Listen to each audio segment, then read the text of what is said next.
ကျိုးမဲ့ခြင်းနဲ့ဆက်ရှင်နဲ့တရားသောဂါထာတွေကိုပြောဆိုနေတော်လည်းပဲမမြတ်ပါဘူးတဲ့ကြားလိုက်ရရင်နှလုံးစိတ်ဝမ်းအေးချမ်းပြီးတော့လောဘဒေါသအပူဓာတ်အလောင်ဓာတ်တွေကိုငြိမ်းအေးသွားစေတဲ့စကားမျိုးဆိုရင်တော့တခွန်းနဲ့ပင်ဖြစ်စေကမူမြတ်ပါတယ်အတိပ္ပယ်ရှင်းတယ်နော်ရှင်းပါရဲ့ဗျာဘာမှအကျိုးမရှိတဲ့စကားတွေမြတ်စွာဘုရားကတော့ဂါထာတတံဂါထာတရားဂါထာဆိုတာကပါဠိတွေကိုကြပြဖွဲ့ထားတာကိုဂါထာခေါ်တာနော်အဲ့ဒါစကားတက်လွန်းလို့ပြောတော့ပြောတာပဲဂါထာတရားလောက်ပြောလိုက်တယ်စကားတွေအခွန်ပေါင်းထောင်တောင်းချီပြီးတော့ပြောလိုက်တာပဲအဲ့ဒီပြောလိုက်တဲ့စကားတွေကဘာမှအကျိုးရှိတာမပါဘူးအကျိုးမဲ့ခြင်းနဲ့ပဲဆက်ရှင်နေတာအဲ့ဒီလိုစကားမျိုးဆိုရင်တော့ဘလောက်ပဲများဘလောက်ပဲပြောတတ်မမြတ်ပါဘူးတဲ့မမြတ်ဘူးဆိုတဲ့စကားကလေးဣတိမမြတ်ဘူးဆိုတော့ယုံညံ့တယ်လို့လည်းအဓိပ္ပာယ်ပေါက်တယ်နော်နောက်ထပ်ဘယ်လိုပေါက်သေးလဲအဓိပ္ပာယ်ရှုံးတယ်လို့လည်းအဓိပ္ပာယ်ပေါက်သေးတယ်မမြတ်ဘူးဆိုတော့ရှုံးပြီဗောဗျဟုတ်လားအနှစ်မရှိတဲ့စကားတွေကိုအများကြီးပြောတတ်လို့ပြောတော်လဲပဲအဲ့ဒါအမျက်မရှိဘူးယုံညံ့မှုသာရှိတယ်ရှုံးနိမ့်မှုသာရှိတယ်စကားမပြောတတ်ရင်စကားနားမထောင်တတ်ရင်အရှုံးကြီးရှုံးရမယ်အဆုံးကြီးဆုံးရမယ်ဟုတ်လားပြောလိုက်လို့ရှိရင်တခွန်းလည်းပင်ဖြစ်စေကမူကြားလိုက်ရတဲ့လူရဲ့နှလုံးစိတ်ဝမ်းအေးချမ်းပြီးတော့ပူးနေတဲ့အပူတွေအေးသွားတာလောင်းနေတာတွေငြိမ်းသွားတာရှုပ်နေတာတွေရှင်းသွားတာအဲ့ဒါလိုမျိုးအစွမ်းတတ္တိရှိတဲ့စကားမျိုးဆိုရင်တော့တခွန်းလည်းပင်ဖြစ်စေကမူဗါတဲ့လေမြတ်ပြီတဲ့ဒီဂါထာလေးကိုအခြေခံပြီးတော့ဟောမှာဗျာဒီကနေ့ဟုတ်လားမှန်ပါဗျာစကားတွေဘလောက်များအနှစ်မရှိတဲ့စကားမပြောတတ်မဆိုတတ်ဖဲနဲ့ပြောလိုက်ဆိုလိုက်တဲ့စကားတွေဟာအကျိုးမဲ့တွေကိုသာဖြစ်စေတယ်ပထမပိုင်းစပြီးဘယ်လိုစကားကိုဘယ်လိုပြောမှလဲဆိုတဲ့မေခွန်းရဲ့အဖြေနော်မှန်ပါဗျာအဲ့ဒါကိုဦးဇင်းတို့မြတ်စွာဘုရားသုဘာတိတသုတ်တံဆိုပြီးတော့ဟောထားတာရှိပါတယ်မှန်ပါဗျာမှန်ကန်၍အကျိုးရှိသောစကားကိုတည်တည်ချာချာနားထောင်နော်မှန်ကန်၍အကျိုးရှိသောစကားကိုအချိန်အခါကြည့်ပြီးတော့မေတ္တာတရားနဲ့နူးညံ့သိမ်မွေ့စွာပြောတတ်ရမယ်ဘယ်နှချက်လဲ၅ချက်ပြန်ပြောမယ်နော်မှန်ကန်၍အကျိုးရှိသောစကားကိုအချိန်အခါကြည့်ပြီးတော့မေတ္တာတရားနဲ့နူးညံ့သိမ်မွေ့စွာပြောဆိုတတ်ရမယ်ဒီအင်္ဂါနဲ့သာညီမယ်ဆိုရင်အလုံးသောတတ္တဝါတွေဟာအပြောကောင်းနေကြီးဖြစ်မှာဟုတ်လားမှန်ပါဗျာအဲ့ဒီမှာတော်တော်အရေးကြီးတာကတော့အချိန်အခါကိုကြည့်၍ဆိုတာလေးလေတော်တော်အရေးကြီးတယ်ပြောကျင်တိုင်းပြောလို့ဖြစ်တာမဟုတ်ဘူးဘလောက်မှန်ဘလောက်အကျိုးရှိပြောတဲ့အချိန်ကြမှပြောရတယ်မပြောတဲ့အချိန်ကိုမပြောရဘူးစောင့်နိုင်ရတယ်အောင့်နိုင်ရတယ်တခါတလေကျတော့ကိုကမစောင့်နိုင်ဘူးမအောင့်နိုင်ဘူးပြောချင်ရင်ပြောချလိုက်တယ်အဲ့ဒီမှာဒုက္ခရောက်တာ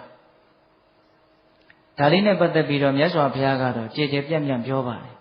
ရှင်ရာဟုလာကိုဟောထားတာရှိတယ်လေကြည်ရှုဆင်ခြင်၍စကားကိုပြောရ၏တဲ့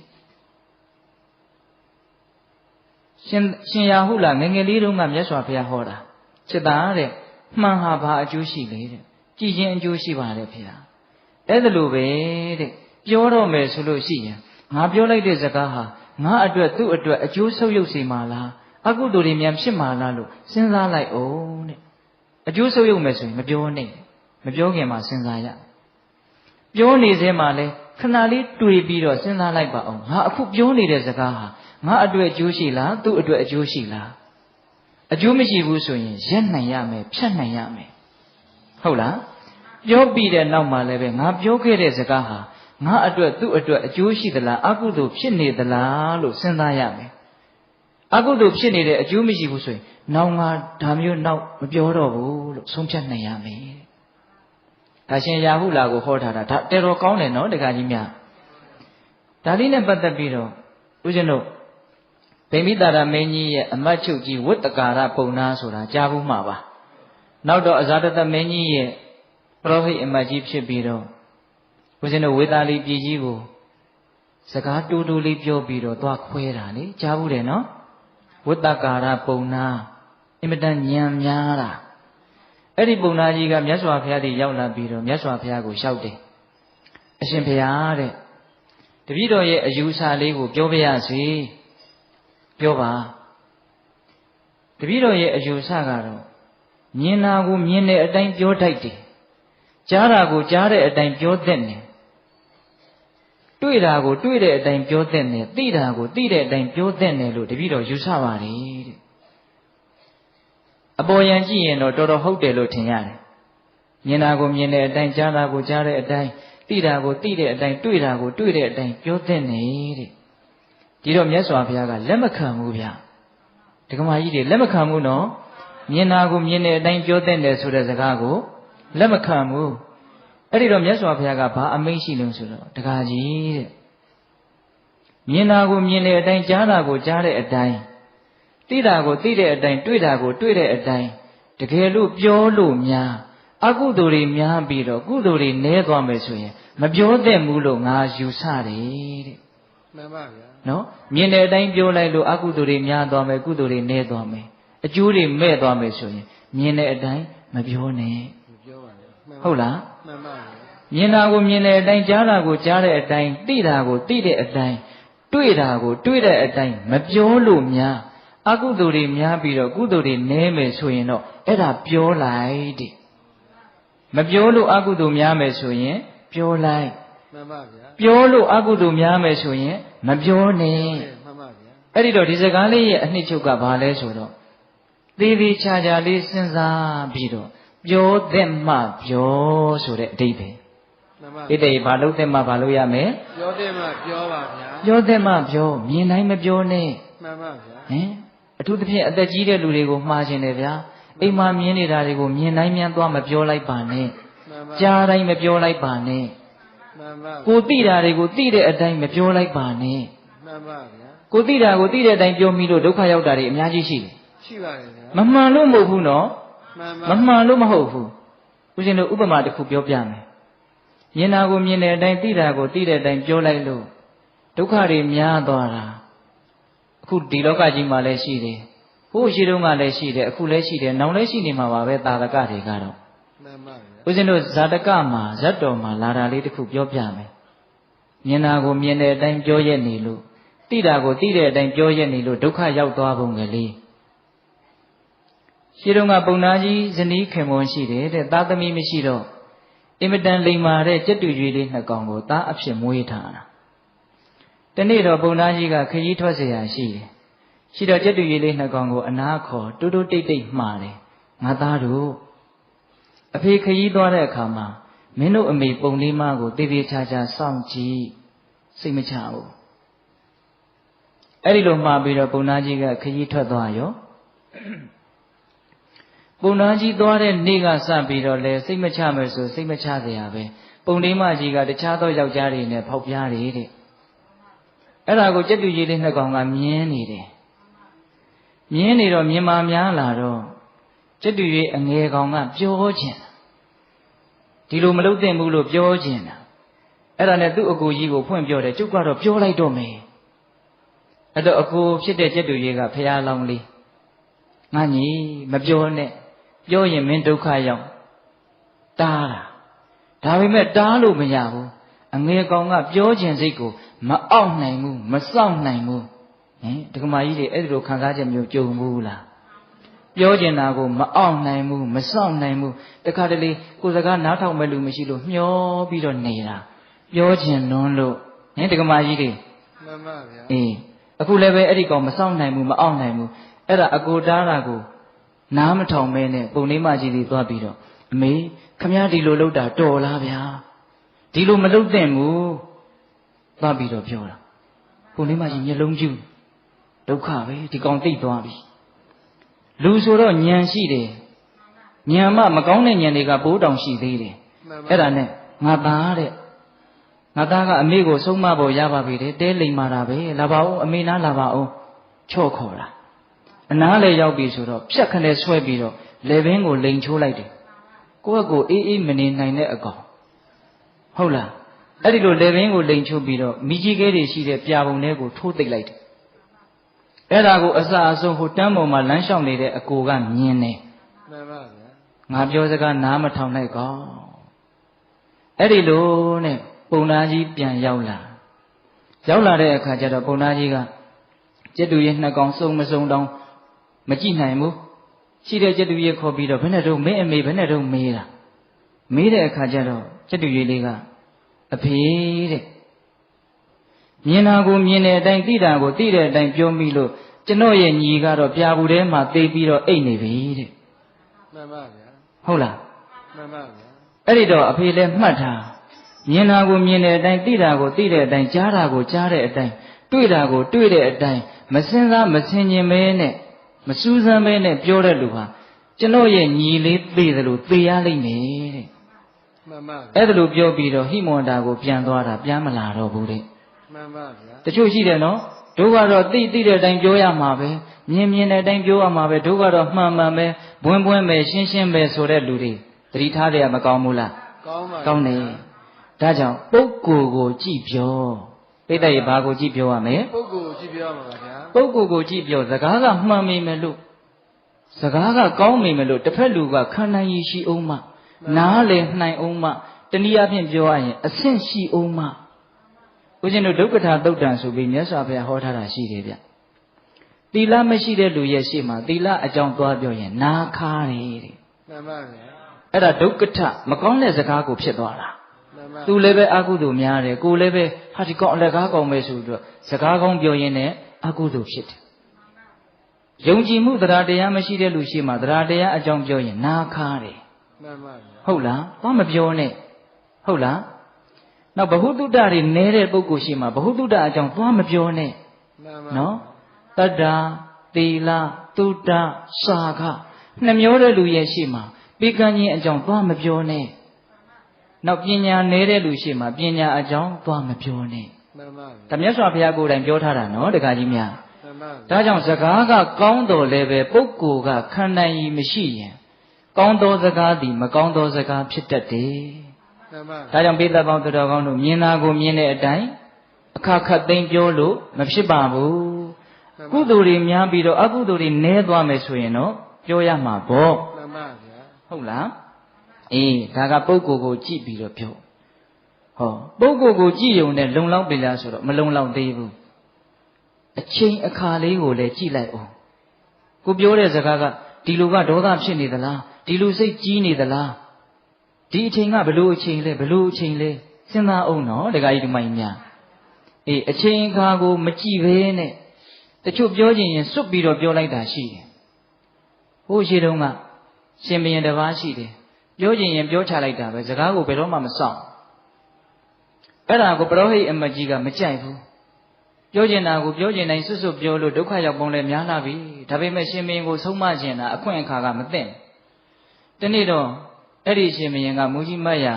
သေနာပတိတွေခြံရံပြီးတော့ဥယျင်ထွက်ပြီးတော့အပန်းဖြေတယ်အဲ့ဒါကြောက်ဖြာကြီးပေါ်မှာအပန်းဖြေတာအဲ့ဒီကြောက်ဖြာကြီးကတရက်ပင်ကြီးတပင်ရဲ့အောက်မှာရှိတာတရက်ပင်ကြီးကအင်မတန်အရေးအာဝါဒနဲ့ပြည့်စုံတဲ့အောက်မှာကြောက်ဖြာကြီးအဲ့ဒီကြောက်ဖြာကြီးပေါ်မှာရှင်ဘုရင်ကထိုင်ပြီးတော့အလဘတလဘစကားပြောအပန်းဖြေနေတော့သွေးတန်ရဲရဲနဲ့အုပ်အောငှက်ကလေးတကောင်အသေးကလေးသွေးတန်ရဲရဲနဲ့အဲ့ဒီတရက်ပင်ပေါ်ကနေကြောက်ဖြာပေါ်ဘရင်ခြေရင်းကိုပြုတ်ကျလာတယ်မှန်ပါဗျာအဲ့ဒီတော့ဘရင်ကကြည့်တယ်ဟာဘာဖြစ်တာလဲမသိဘူး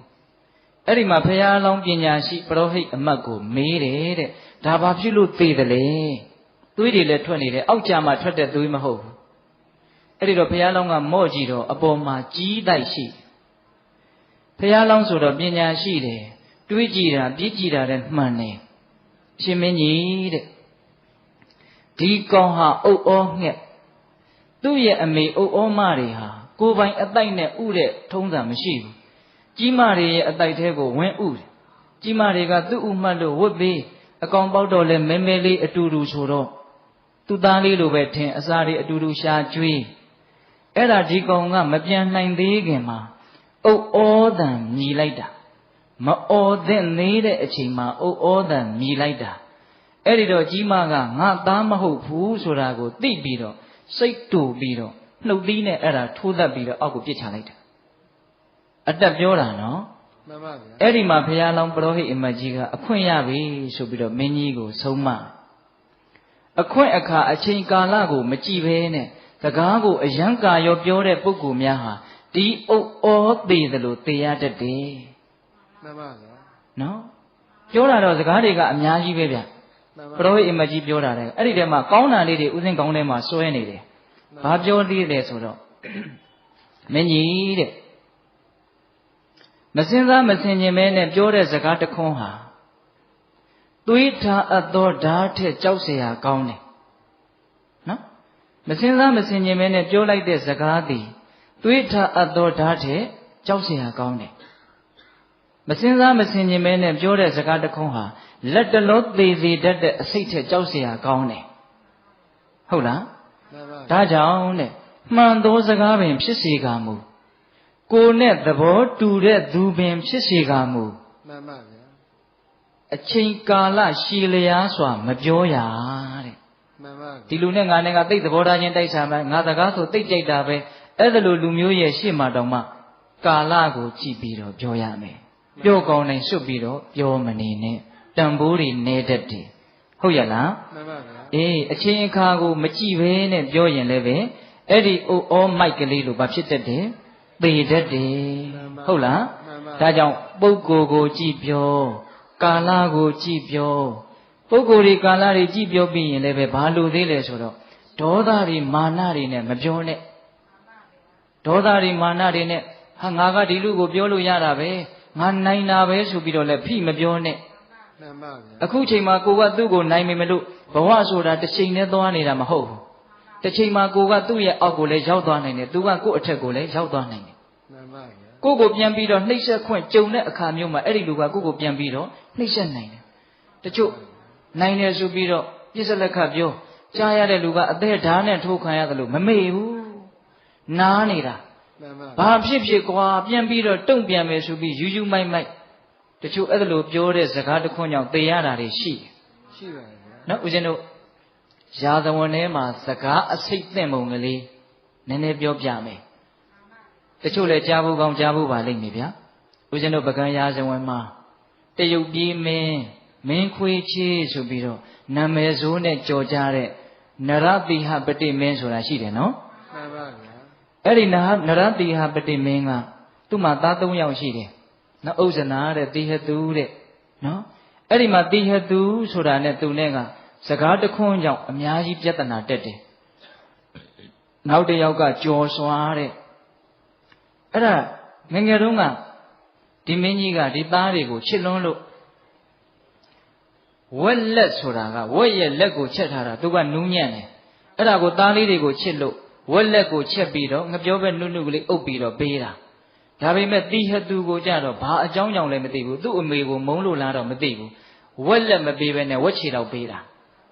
အဲ့ဒါကိုအမေကရှက်တာရှင်မောက်တဲ့မိဖုရားကဒီပြင်သား2ယောက်ကိုတော့ဝက်လက်ပေးပြီးတော့ငါသားလေးကိုကြမှာဝက်ချီပေးတာဒါအချစ်မတူဘူးဆိုပြီးတော့ငါသားလေးကိုသိခါချတာပဲ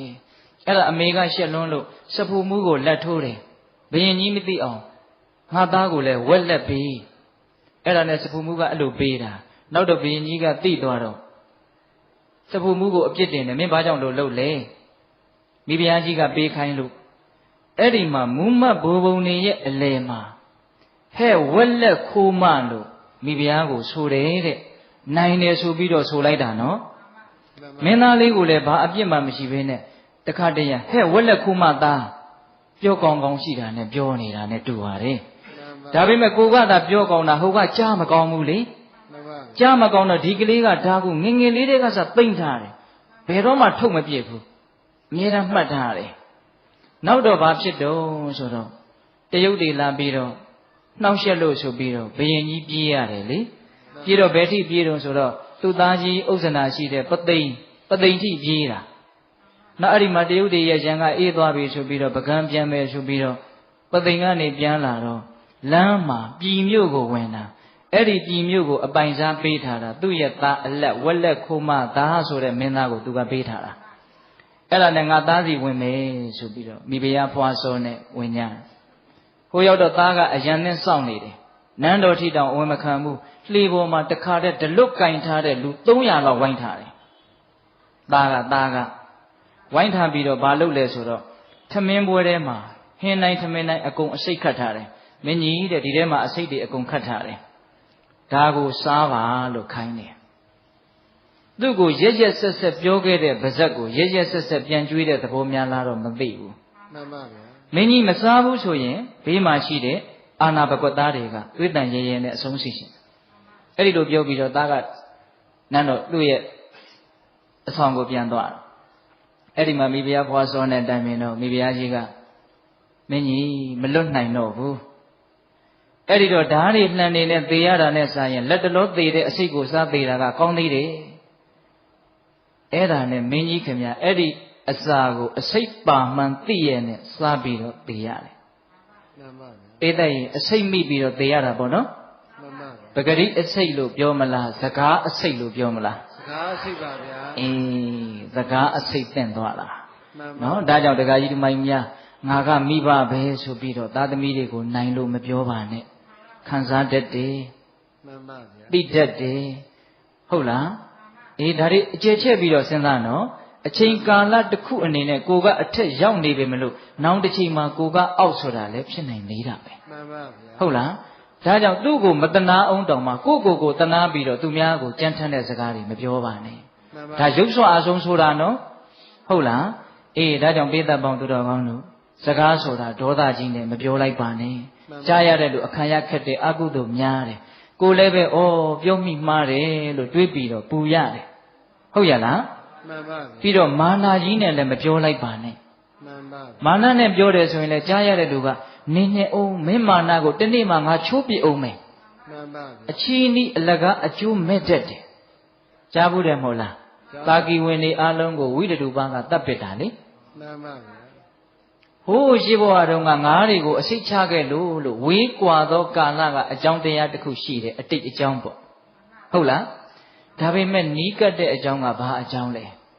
မာနကြီးတာကိုသူများသိအောင်ထုတ်ပြီးတော့ပြတာဖြစ်တဲ့မာနကတော့စိတ်ထဲမှာဖြစ်တာအဲ့ဒီမာနကိုသိကြီးပါတယ်ဆိုတာဗဇက်ဒီဟုသောပရင်ပေါက်ကနေဖွင့်ပြတာမှန်ပါဟိုမှာဝိတ္တုပန်းကအလဲလာတယ်သူမှအချမ်းရင်နေတဲ့သူကကောသလဘုရင်ကြီးကောသလတိုင်းဆိုတာအင်မတန်အင်အားကြီးတယ်တာကီဝင်တို့ရဲ့တိုင်းပြည်နဲ့ဘာမှမဆိုင်ဘူး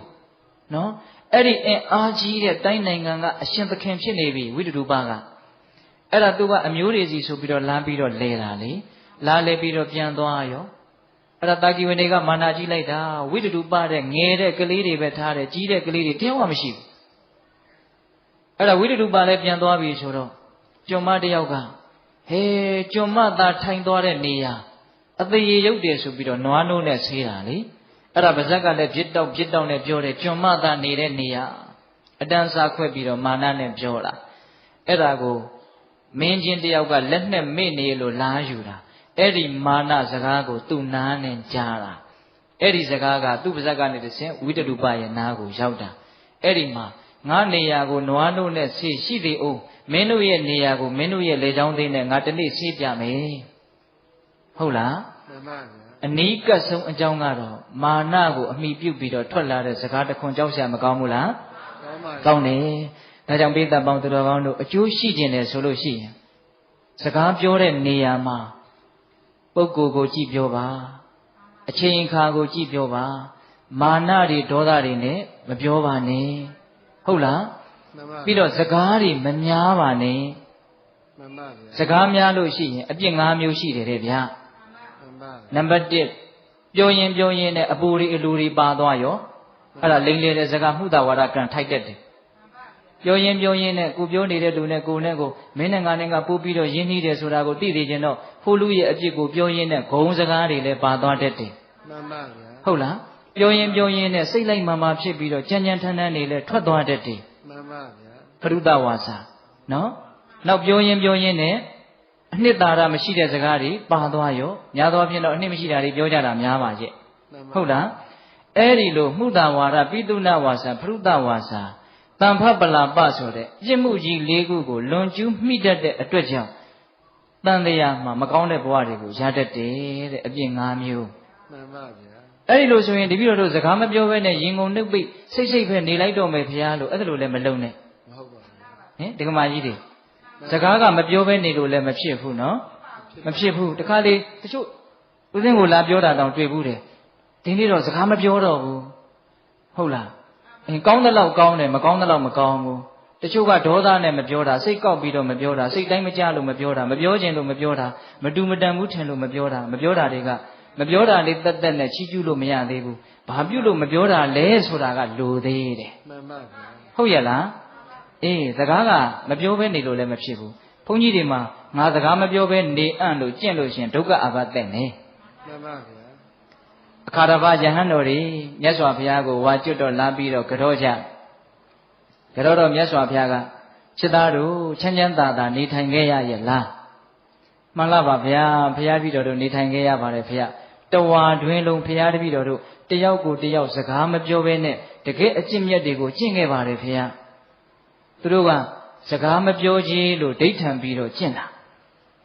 နော်တဝါတွင်လုံးတယောက်ကိုတယောက်ကောင်းတာလည်းမပြောဘူးဆိုးတာလည်းမပြောဘူးမတည့်တာမြင်လည်းမပြောဘူးမဟုတ်တာတွေမြင်နေလည်းမပြောဘူးတစုံတယောက်ကလာခေါ်လည်းမထူးဘူးမှန်ပါဗျာအဲ့တော့မြတ်စွာဘုရားဘယ်လိုပြောတယ်ထင်လဲမင်းတို့ဟာတဲ့နွားတွေလိုစိတ်တွေလိုကျင့်ခဲ့ကြတာပဲတဲ့ပပဆက်ဆက်ပြောတယ်မထင်နဲ့နော်ဒါဝိနည်းပါဠိတော်မှာရှိတယ်ဟုတ်လားမှန်ပါဗျာအဲ့ဒီတော့ကောင်းသောစကားတွေနဲ့တိဆောက်ထားတဲ့ငါဘုရားရဲ့သာသနာတော်မြတ်ကြီးမှာဘယ်နဲ့ကြောင့်စကားမပြောဘဲနေကြတာလဲမသိတော်တာရှိရင်ဆုံးမရမှာပေါ့ပြောရမှာပေါ့ကောင်းမြတ်တဲ့စကားတွေကိုပြောရမှာပေါ့အကျိုးရှိတဲ့စကားတွေကိုပြောရမှာပေါ့ဟုတ်လားကဲဘုရားကများစကားမပြောဘဲနေခဲ့မယ်ဆိုရင်ဘယ်လိုများလုပ်မလဲဒကမာကြီးများစကားဆိုတာမကောင်းတာပြောရင်ကြီးကျယ်တဲ့အပြစ်ရှိတယ်လို့ကောင်းတာပြောလို့ရှိရင်ကြီးကျယ်တဲ့အကျိုးရှိတယ်ဘလောက်တန်ဖိုးရှိတယ်လို့ပြောလို့မရအောင်တန်ဖိုးရှိတယ်မှန်ပါဗျာဟုတ်ရဲ့လားနောက်ဆုံးဦးဇင်းတို့နိဗ္ဗာန်ထိအောင်စကားကတွန်းအားပေးနိုင်တယ်မှန်ကန်တဲ့စကားအဓိပ္ပာယ်ရှိတဲ့စကားအကျိုးရှိတဲ့စကားပြောမယ်ဆိုလို့ရှိရင်ဒကမာကြီးများလည်းကြားဖို့ပါတယ်နော်သဗ္ဗဒါနံဓမ္မဒါနံဇိနာတိအလှူတကအလှူထဲမှာတရားအလှူအမြတ်ဆိုတရားကိုဘယ်လိုလုပ်လှူရတာတော့ပါဇက်ကနေလှူရတာစကားအဖြစ်နဲ့လှူရတာဟုတ်လားဟုတ်တယ်နော်ဒကာကြီးများမှန်ပါဗျာအဲ့တော့စကားဆိုတာအင်မတန်ကောင်းတဲ့ဘက်ကကြည့်မယ်ဆိုလို့ရှိရင်အင်မတန်ကောင်းတယ်ဟုတ်လားဆိုးတဲ့ဘက်ကကြည့်မယ်ဆိုရင်ဆိုးတာလည်းအများကြီးဖြစ်နိုင်တယ်ဆိုကြပါစို့ပေတပေါင်းသူတော်ကောင်းတို့ဉာဏ်ပါပါလေးစဉ်းစားကြည့်ဖို့ပြောပြအောင်မယ်လောကမှာအကြီးမားဆုံးသောအပြစ်ဟာဘာလို့ကြားဘူးလဲအဲဥစဉ်လည်းနားရတာပေါ့ဗျာစဉ်းစားလိုက်ပါဦးမိစ္ဆာဒိဋ္ဌိမိစ္ဆာဒိဋ္ဌိမှာနိယတမိစ္ဆာဒိဋ္ဌိခိုင်မြဲတဲ့နိယတမိစ္ဆာဒိဋ္ဌိဆိုလို့ရှိရင်တော့အဝိဇ္ဇိကြတတ်တယ်အဝိဇ္ဇိကြတယ်နိယတဖြင့်ကြတတ်တယ်မဟုတ်ဘူးကြတယ်အမေတ္တအဖေတ္တလို့အဝိဇ္ဇိကြတဲ့လူကဒီကဘာပြက်လို့ရှိရင်လွတ်တယ်နိယတမိစ္ဆာဒိဋ္ဌိသမားများကတော့ဒီကဘာပြက်ရင်တခြားသောကဘာမှာရွှေ့ပြီးတော့ခံရတယ်လို့ဆိုတယ်အပြစ်တကအပြစ်ထဲမှာမှားယွင်းတဲ့အယူအဆကိုမှန်နေထင်ပြီးတော့လက်သင့်ခံထားတဲ့မိစ္ဆာဒိဋ္ဌိဆိုတာအပြစ်အကြီးဆုံးပဲအဲ့ဒီမိစ္ဆာဒိဋ္ဌိဆိုတဲ့အကြီးမားဆုံးအပြစ်ဟာဘာကြောင့်ဖြစ်တယ်လဲလို့နည်းနည်းလေးလေ့လာကြည့်ရမိစ္ဆာဒိဋ္ဌိဖြစ်ခြင်းအကြောင်းတရားနှစ်ပါးရှိတယ်တဲ့ပရတောဂောတသူတစ်ပါးရဲ့နှုတ်ကနေပြီးတော့မှားယွင်းတဲ့သကားဆံတွေကြားရတယ်တဲ့သကားဆံကအင်္ဂါတစ်ချက်ဖြစ်တယ်နော်ကိုယ့်ရဲ့အတွင်းကနေပြီးတော့မှားယွင်းတဲ့နှလုံးသွင်းမှုအယောနိသောမနတိကာရဖြစ်တယ်တဲ့မှားတဲ့စကားသံနဲ့မှားတဲ့နှလုံးသွင်းမှုဒီနှစ်ခုပေါင်းမိရင်မိစ္ဆာဒိဋ္ဌိဖြစ်တယ်ဟုတ်လားအပြစ်အကြီးဆုံးမိစ္ဆာဒိဋ္ဌိဖြစ်ဖို့အတွက်အကြောင်းတရားတစ်ခုသည်မှားယွင်းတဲ့စကားသံဖြစ်နေတယ်ဟုတ်လားဒါကြောင့်မှားယွင်းတဲ့အယူဆတွေကိုဖြန့်ချိတဲ့ပုဂ္ဂိုလ်တွေဟောပြောတဲ့ပုဂ္ဂိုလ်တွေဟာအင်မတန်အပြစ်ကြီးတယ်ဒါကြောင့်မြတ်စွာဘုရားကဘုရားလက်ထက်ကဟိုဒိဋ္ဌိဆရာကြီးတွေရှိတယ်ပုရဏကတ္တပဆိုတဲ့ဒိဋ္ဌိဆရာကြီးကိုမြတ်စွာဘုရားကဘယ်လိုပြောလဲဆိုတော့ပုရဏကတ္တပသည်အဲ့ဒါလူထောင်မြုံကြီးပဲတဲ့ဘာကြီးတယ်တော့လူထောင်မြုံကြီးပါဗျာငါးတွေကိုထောင်တဲ့မြုံရှိတယ်နော်မြုံရဲ့သဘောတရားကဝင်လို့ရတယ်ထွက်လို့မရဘူး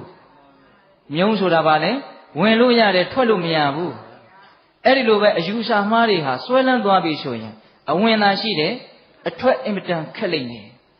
ဒါကြောင့်လူတွေကိုမကောင်းတဲ့နေရာကိုရောက်အောင်ဖျားယောင်းသွေးဆောင်ပြီးတော့ထောင်နဲ့လူထောင်မျိုးတဲ့အင်မတန်အပြစ်ကြီးတယ် မှန်ပါဗျာ ဆိုလိုတာကစကားသံတွေဟာမှားယွင်းပြီဆိုရင်အကြီးမားဆုံးအပြစ်ကိုတောင်ဖြစ်စေတတ်တယ် မှန်ပါဗျာ ဟုတ်ရဲ့လားကဲအကောင်းဆုံးသောကုသိုလ်တရားတွေထဲမှာဘယ်ကုသိုလ်ဟာအကြီးဆုံးလဲလို့မေးရင်တော့မက်ကုသိုလ်ဟာအကြီးဆုံးပေါ့နော်အဲ့ဒီမက်ကုသိုလ်သည်တမ္မာဒိဋ္ဌိကောင်းဆောင်တဲ့မက်ခင်ကိုပွားများမှမက်ကုသိုလ်ဆိုတာဖြစ်တာမဟုတ်လားအဲ့တော့တမ္မာဒိဋ္ဌိကောင်းဆောင်တဲ့မက်ခင်၈ပါးဟာမှန်ကန်တဲ့အယူအဆကောင်းဆောင်နေတဲ့မက်ခင်၈ပါးဟာအရေးမပါဘူးလား ပါပါဗျာ ကုသိုလ်တရားတွေထဲမှာတော့သစ္စာလေးပါးကိုသိတဲ့အဆင့်မဲ့ဉာဏ်နဲ့မဲ့ဉာဏ်ကလွဲရင်အဲ့ဒီလောကီတမ္မာဒိဋ္ဌိဟာအဖို့တန်ဆုံးလို့ပြောလို့မရဘူးလား ရပါ ရတယ်အဲ့ဒီမှန်ကန်တဲ့အယူအဆတမ္မာဒိဋ္ဌိဖြစ်ဖို့အတွက်အကြောင်းတရား2မျိုးရှိတယ်တဲ့အဲ့ဒါဘာလဲဆိုတော့ပရာတောဂောတဆိုတဲ့မှန်ကန်တဲ့အတန်ရယ်မှန်ကန်တဲ့စကားပေါ့နော်နောက်ပြီးတော့ယောနိသောမနတိကာရဆိုတဲ့နှလုံးသွင်းမှန်မှုရယ်ဒီနှစ်ခုပေါင်းမိရင်တမ္မာဒိဋ္ဌိဖြစ်တယ် မှန်ပါ အဲ့တော့စကားတွေဟာကောင်းတဲ့ဘက်ကကြည့်ရင်အင်မတန်ကောင်းပါလားဦးဇင်းတို့အခုတရားတော်ကိုပထမဦးဆုံးချီးကျူးတော့ဘယ်လိုချီးကျူးတာလဲသွဲခါတော်သူ့အခါတော်ကောင်းကောင်းမွန်မွန်မှန်မှန်ကန်ကန်ပြောထားတာလို့အဓိပ္ပာယ်ရတယ်မြတ်စွာဘုရားရဲ့စကားတော်တွေပေါ့ဟုတ်လားအဲ့တော့မြတ်စွာဘုရားရဲ့စကားတော်ကြီးတရားတော်ဖြစ်တယ်သွဲခါတဆိုတဲ့ဂုဏ်နဲ့ချီးမွမ်းတိုက်တယ်ကဲဘယ်တော့အဖို့တန်တော့ မှန်ပါဗျာ အဲ့ဒီစကားသံတွေကိုမိမိတို့ရဲ့နှုတ်ကနေဖွင့်ဟပြီးတော့ပြောနိုင်မယ်ဆိုရင်အင်မတန်ကြီးကျယ်တဲ့ကုသိုလ်ကောင်းမှုကိုပြုရရောက်တယ်နိဗ္ဗာန်ကိုလှူရရောက်တယ်နိဗ္ဗာန်ကိုမြန်မြန်ရနိုင်တယ်မကောင်းဘူးလားကောင်းတယ်ဒါကြောင့်စကားမပြောဘဲနေလို့ဘယ်ဖြစ်မှာလဲမကောင်းတာတွေမပြောရဘူးကောင်းတာဆိုရင်ပြောရမယ်ဒါပေမဲ့အချိန်အခါပုဂ္ဂိုလ်ကိုကြည့်ပြီးတော့ပြောရမယ်ဟုတ်ရဲ့လား မှန်ပါ အေးဒါကြောင့်ဦးဇင်းတို့တရားရဲ့ပထမပိုင်းဘယ်လိုစကားကိုဘယ်လိုပြောမှလဲဟုတ်လား မှန်ပါ ဘယ်လိုစကားကိုဆိုတော့မှန်ကန်တဲ့စကားကိုအကျိုးရှိတဲ့စကားကိုဘယ်လိုပြောမှလဲဆိုတာကြတော့ချင့်ချိန်ပြီးတော့အချိန်ကာလကိုကြည့်ပြီးတော့ ပြောသေး မေတ္တာတရားနဲ့တိမ်တိမ်မွေ့မွေ့ပြောရမယ်ဟာဒါလေးကလည်းလူသေးတယ်ဗျာ မှန်ပါ နော်အပြောမတတ်တော့ဆဲတယ်လို့ဆိုတာလည်းရှိသေးတာကိုဗျာနော် မှန်ပါဗျာ အေးပြောတတ်တယ်ဆိုတာကလည်းပဲလောကကြီးကိုချီးမြှောက်ခြင်းတစ်မျိုးပဲဗျလောကကြီးကိုချီးမြှောက်တဲ့သင်္ခါတရား၄မျိုးရှိတယ်လေဒါနာတဲ့ပိကံစွန့်ကျင်လှူဒန်းခြင်းဟာလောကကြီးကိုချီးမြှောက်တာဗျနော်ပြီးတော့ဗာလဲပေယဝိဇ္ဇတဲ့ချစ်ဖွယ်စကားပြောတာကိုယ်စကားကြောင့်သူများနားချမ်းသာသွားတယ်စိတ်ချမ်းသာသွားတယ်ပြုံးပြီးတော့ကြံရစ်တယ်သိကောင်းတာပဲအဲ့ဒါလောကကြီးကိုဗာလုပ်တာလေချီးမြှောက်တာဗျပြီးတော့ဗာလဲသူများရဲ့အကျိုးစီးပွားကိုဆောင်ရွက်ပေးတာအတ္တစရိယဟုတ်လားကိုယ်အလုပ်လို့သဘောထားတာနော်သူများအလုပ်တွေကိုနော်ပြီးတော့ဗာလဲကိုယ်နဲ့ဓာန်တူထားတာတမာနတ္တတာဟုတ်လားရုမှအရှင်တမ်းမခွဲခြားဘူးအလုံးလူသားတွေအတူတူထားတာအဲ့ဒီတော့ချစ်ဖွယ်စကားဆိုတာလည်းအရေးမကြီးဘူးလား ရှိပါ အရေးကြီးတယ်နော်အဲ့တော့နူးညံ့တဲ့စကားကိုမေတ္တာလေးနဲ့ပြောရမယ် မှန်ပါ ဟုတ်လားဒါကြောင့်ပေးသက်ပေါင်းသူတော်ကောင်းတို့စကားဘယ်လိုပြောမှလဲဆိုတာနဲ့ပတ်သက်ပြီးတော့ဦးဇင်းတို့ပြောမယ်ဆိုရင်ဒီနေ့တညာလုံးပြောသွားလို့ရတယ်နော်ဒီတရားတစ်ပုဒ်အတွင်းမှာသို့တော့ဘယ်လိုစကားကိုဘယ်လိုနားထောင်ကြမလဲဆိုတဲ့အပိုင်းကလေးကိုလည်းပြောဖို့ကြံနေသေးတဲ့အတွက်ကြောင့်နော်ဘယ်လိုစကားကိုဘယ်လိုပြောမှလဲဆိုတဲ့အပိုင်းကိုဒီလောက်နဲ့တော်ရအောင်နော် မှန်ပါဗျာ မှန်ကန်ပြီးတော့အကျိုးရှိတဲ့စကားကိုအချိန်အခါကြည့်ပြီးတော့မေတ္တာတရားနဲ့နူးညံ့သိမ်မွေ့စွာပြောဆိုတတ်ရမယ်ဒါဆိုရင်မလုံလောက်ဘူးလားလုံလောက်ပြီဟုတ်လား